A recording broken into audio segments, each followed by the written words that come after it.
Hello, my dear students. I am Dr. Veenadhari, working as an associate professor from the Department of Computer Science, Ravindranath Tagore University, Bhopal. Today we are going to discuss about the pipeline and its performance factors. So these are the lecture objectives. After this lecture, students will be able to understand the pipeline concept. They are able to differentiate the linear and non-linear pipelines. They're able to know the different performance factors of pipeline. So these are the objectives. In previous lecture, I already explained what are the different system performance attributes. So recall those performance factors: CPI, cycles per instruction, clock cycle या clock rate, instruction count, that is IC. Okay, so these are the different performance factors.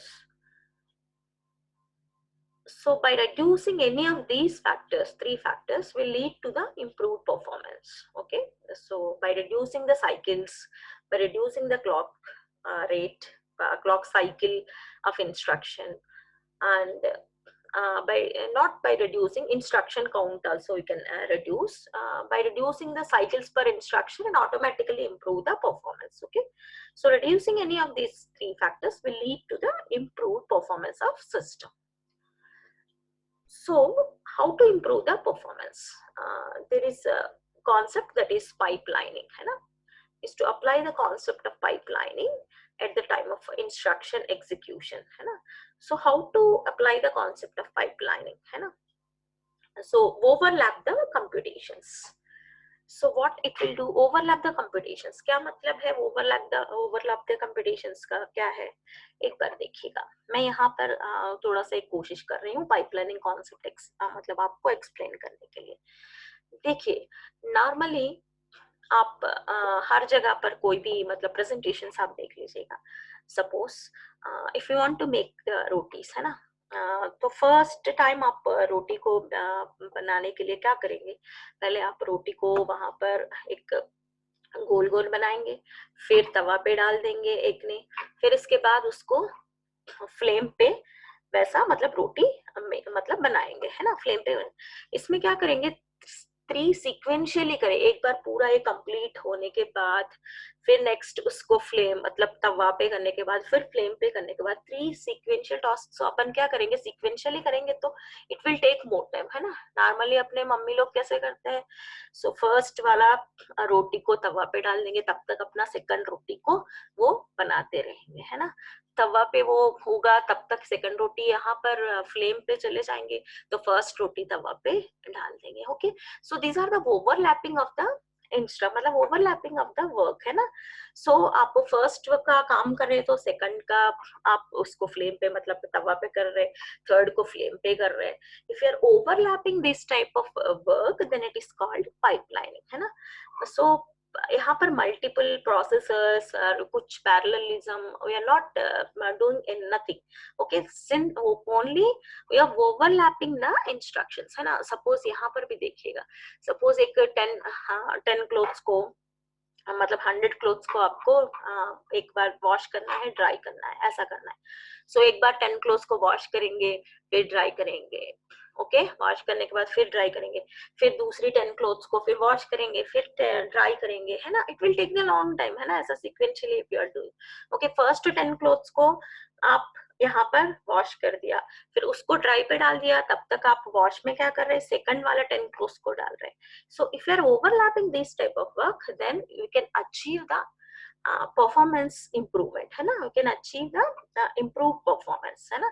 सो देखिएगा यहाँ पर, so I have explain मतलब sequential, है ना. एक sequential एक task है यहाँ पर मैंने लिखा नहीं, एक एक टास्क को परफॉर्म करने के लिए 5 नैनो सेकंड्स में रिक्वायर्ड. ओके, सीक्वेंशियली कितने नैनो सेकंड्स की रिक्वायर्ड होगा यहाँ पर देखिएगा. सो 5 nano seconds, 5 nano seconds, 5 nano seconds, है ना.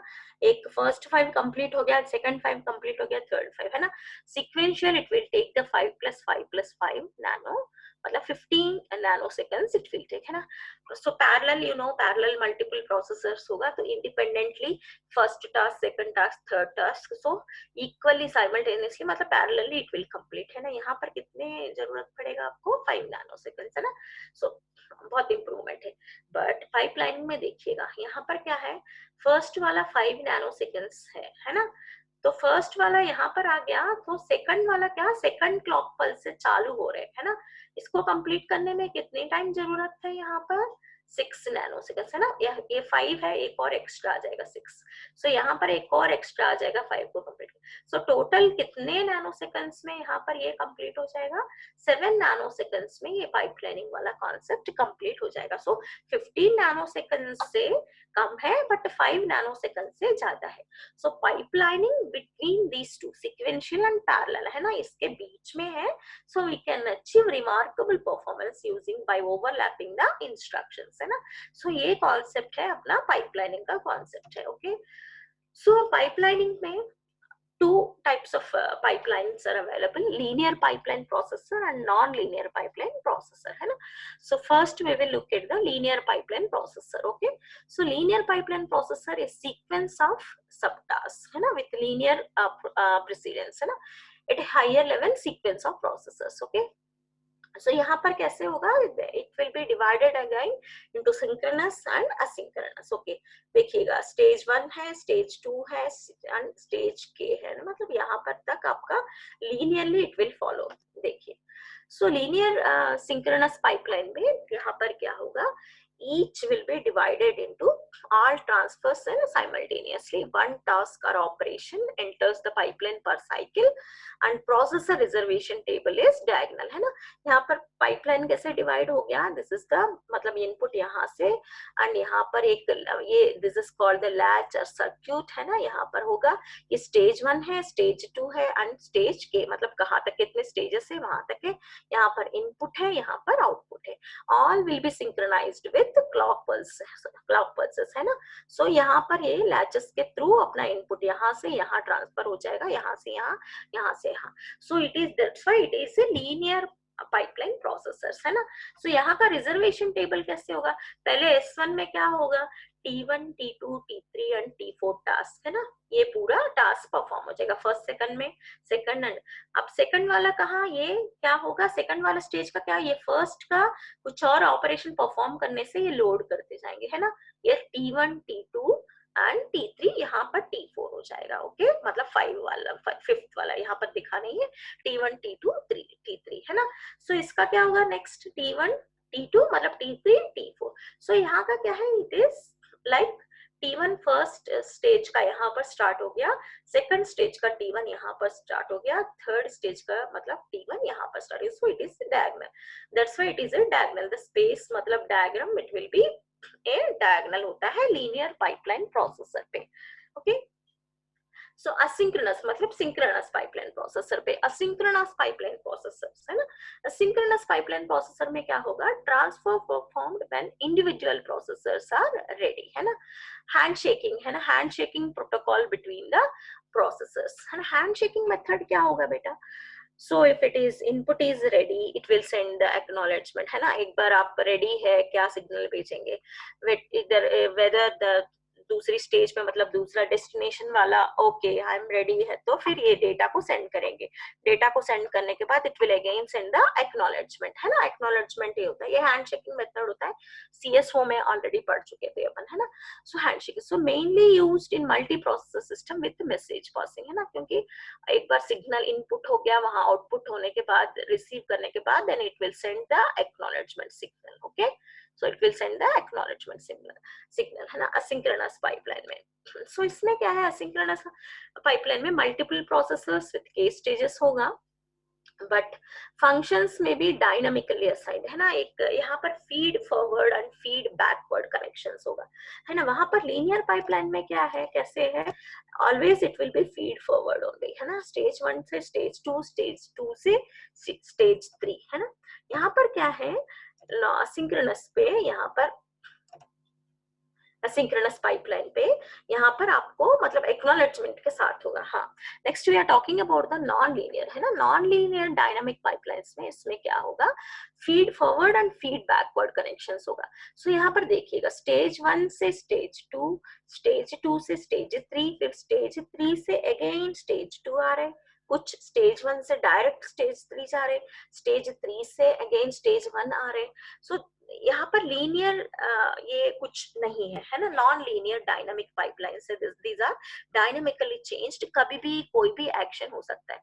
So this is feed forward means आगे चलना, फीड बैकवर्ड मींस S3 से S2 आना, S3 से S1 आना, ये this is called feed backward, है ना। यहाँ पर S1 से S2 ही जाना है, ऐसा लीनियर टाइप का नहीं होता है, that's why it is non linear, है ना। लीनियर पे सिंक्रोनस एंड एसिंक्रोनस, सिंक्रोनस पे क्लॉक सिंक्रोनाइजेशन होगा, एसिंक्रोनस पे हैंड शेकिंग मेथड यूज हो जाएगा। So now we are talking about the non linear, है ना। नॉन लीनियर पे feed forward and feed backward, functions में भी डायनामिकली असाइंड, है ना। सो यहाँ पर क्या है, feed forward and feed backward. So यहाँ पर रिजर्वेशन टेबल पे अपना column it should not be मतलब डायगोनली होगा नहीं, ये डायनामिकली होगा। देखिएगा यहाँ पर सपोज S1 है, यहाँ पर है, यहाँ पर है नहीं, यहाँ पर कोई डायगोनल मतलब S2 यहाँ स्टेज है, यहाँ से स्टेज मतलब यहाँ से यहाँ गया, फिर S3 यहाँ से यहाँ गया, है ना। It is not diagonal. Reservation table non linear pipeline पे इसमें कोलिशंस आने का बहुत चांसेस है। कोलिशन वेक्टर कैसे कैलकुलेट करेंगे आगे बता दूंगी मैं नॉन लीनियर पाइपलाइनिंग की रिजर्वेशन टेबल के through. Okay, this is the example for the non linear reservation table. Okay, so using this you know already this linear pipeline and non-linear pipeline ये है। so what is the importance of pipeline, है ना। speed up and efficiency, suppose ये के pipeline है तो उसका क्या है, suppose है ना के स्टेज पाइपलाइन है ना, कोई भी एंड टास्क को परफॉर्म करने के लिए के प्लस है ना स्टेज है ना, नंबर ऑफ स्टेजेस कितना है प्लस नंबर ऑफ टास्क -1 है ना, clock cycles it needs. Okay, so total time अपन को परफॉर्म करने के लिए मतलब आपको कितना टाइम चाहिए इन टास्क को, तो सो क्या होगा, this is K plus n-1 into tau, है ना, into tau. Tau means execution time है। So tau means execution time आप ऑलरेडी जानते हैं, tau is equal to 1/f है। सो 1/f भी आप ले सकते हैं यहाँ पर। फॉर द ये पाइपलाइनिंग के लिए, फॉर नॉन पाइपलाइनिंग क्या है पूरा, सो n इंटू के, यहाँ पर टास्क कंप्लीट करने के लिए n टास्क है के मतलब ये है, सो n इंटू के ये टाउ है ना, टोटल टाइम मतलब दैट इज साइकिल्स कितने चाहिए, so that is equal to clock rate भी ले सकते हैं आप, साइकिल रेट भी ले सकते हैं, दिस इज है ना। सो स्पीड अप फैक्टर क्या होगा इसके, ये है ना, नॉन पाइपलाइनिंग मतलब non pipeline processor by pipeline processor का ये दोनों का स्पीड है ना, कैसे कैलकुलेट, nk/k प्लस n-1 है ना, टाउ टाउ कैंसिल हो जाएगा दोनों को एक दूसरे का, है ना, टाउ टाउ कैंसिल हो गया। सो nk/k प्लस n-1 ये स्पीड अप फैक्टर को कैलकुलेट करने के लिए है ना। So now we will see with one example, है ना। इसके एफिशिएंसी क्या होगा, इसकी speed up by k stages है ना, कितने स्टेजेस है, सो इसको कहते हैं अपन एफिशिएंसी, है ना। टोटल इसके मतलब कितने speed up factor by k, है ना, that is equal to efficiency. Throughput क्या है, थ्रूपुट इज इक्वल टू, इसी को f के साथ अपन इफ यू वांट टू मतलब मल्टीप्लाई करेंगे then we will get the throughput. आपको एक एक मतलब एग्जांपल के थ्रू मैं समझा दूंगी। देखिए पाइपलाइन परफॉर्मेंस की एग्जांपल है, सो टास्क हैज 4 सब टास्क विद टाइम। देखिए यहाँ पर T1 is equal to 60 nano seconds है ना, ये T2 टाइम 2 मतलब task 2 is equal to 50 and task 3 is equal to 90 and task 4 is equal to 80 nanoseconds है ना। ये 4 मतलब टास्क दे, इसको इतने नैनो सेकंड्स की जरूरत है। ओके, बीच में लैच है, लैच मतलब लैच या एक सर्किट टाइप का मैंने बता चुकी थी। सो इसका एक latch delay is equal to 10 seconds है ना, एक वो परफॉर्मेंस मतलब इसकी डिले है 10 सेकंड्स है। सो कैसे कैलकुलेट करेंगे, सो पाइपलाइन साइकिल टाइम मैंने कैसे निकाला, देखिए पाइपलाइन टाइम साइकिल टाइम है यहाँ पर हाईएस्ट किसका है, T1 T2 T3 T4, highest कौन सा है यहाँ पर, इसको देखेंगे अपन, T3 इज 90 है ना। सो 90 पाइपलाइन में क्या देखेंगे सबसे हाईएस्ट है ना, इससे ज्यादा हाईएस्ट तो कहीं भी नहीं लगी।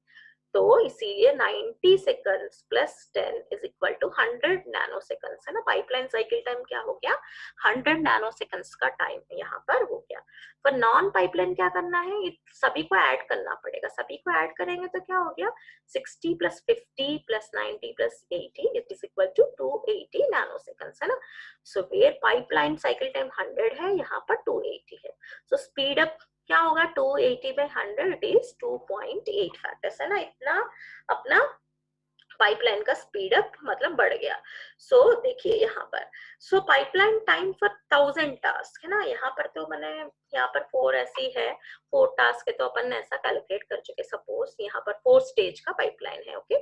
सो 1000 टास्क को परफॉर्म करने के लिए, इन टास्क को परफॉर्म के लिए, सो फॉर्मूला क्या है इन टास्क को परफॉर्म करने के लिए, के स्टेज पाइपलाइन, 4 स्टेज पाइपलाइन है, टास्क है अपना 1000, है ना। सो कितने क्लॉक साइकिल, के प्लस एन माइनस 1, देखिए के प्लस एन माइनस 1। सो के मतलब 1000 माइनस 1 प्लस 4 भी लिख सकते हैं यहाँ पर। तो सो ये क्या हो गया, 1003, है ना, 1003 1003। सो उसकी नैनो सेकंड्स कितना है, मतलब 100 नैनो सेकंड्स, है ना। सो कितना टाइम हो गया, मतलब 1003 इंटू नैनो सेकंड 10,300, मतलब इतना नैनो सेकंड्स, मतलब आप कैलकुलेट करिएगा इतना नैनो सेकंड्स के है। सो यहाँ पर कितना आ जाएगा, 1000 इंटू 280 नैनो सेकंड्स, सो 2,80,000 कुछ नैनो सेकंड्स, है ना। There is a much much much difference between this, मतलब आपको परफॉर्मेंस के फैक्टर को कैलकुलेट करने में इतना है। सो इसी का आप स्पीड अप फैक्टर कैलकुलेट किया था, इसी का एफिशिएंसी कैलकुलेट करिएगा, इसी का मतलब एफिशिएंसी के बाद थ्रूपुट कैलकुलेट करिएगा यूजिंग दोस फॉर्मूलाज।